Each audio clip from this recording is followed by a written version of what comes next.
Social anxiety involves the strong fear of being judged by others or being embarrassed. The fear can sometimes be so strong it can be debilitating, often getting in the way of work, school, or other everyday things. Anxiety in general can be normal. Everyone has felt anxious or embarrassed from time to time. This can occur when meeting new people, performing or doing a speech. These things can naturally make you feel a bit nervous. However, with social anxiety, those affected may worry about these things for weeks, and often it can lead to physical symptoms occurring. Common examples of social anxiety in day-to-day life can be being afraid to talk to the cashier at the grocery store, or being scared when they ask you a question, especially if there's a line of people behind you.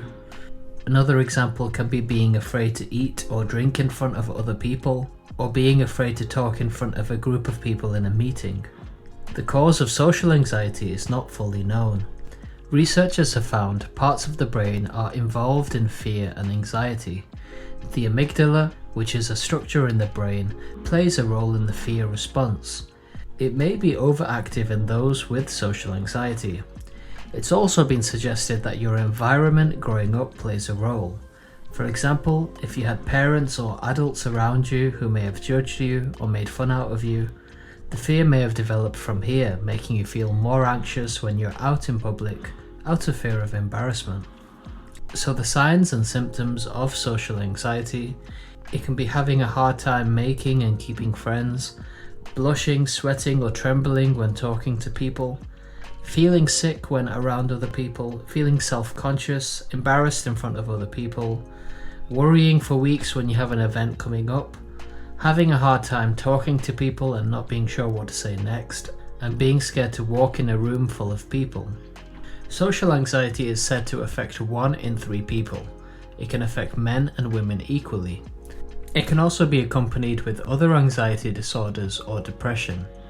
There is a risk that substance abuse like alcoholism may develop, as people may be more likely to try and self-medicate with certain drugs. To get social anxiety diagnosed officially, it's best to have a consultation with your doctor. If symptoms have been present for at least 6 months, it's likely the diagnosis of social anxiety. Bear in mind, social anxiety can last for many years if no treatment or therapy is sought out.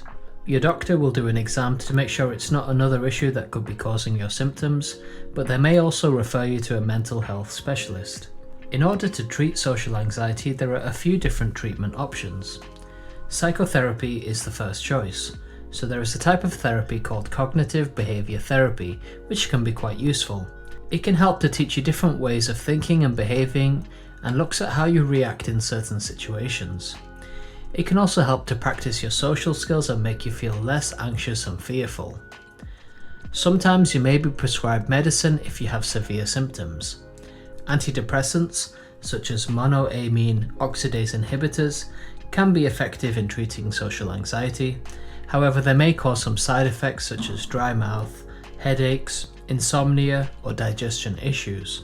If you have been prescribed antidepressants, it is important that it's monitored closely by your doctor so they can adjust doses as needed. Beta blockers may also be prescribed, which can help with some of the physical symptoms of social anxiety, like excessive sweating, high heart rate, and shaking. So we've made it to the end of the video. If you have any questions about anything I've mentioned in today's video, leave a comment and I'll do my best to get back to you. Thank you for watching.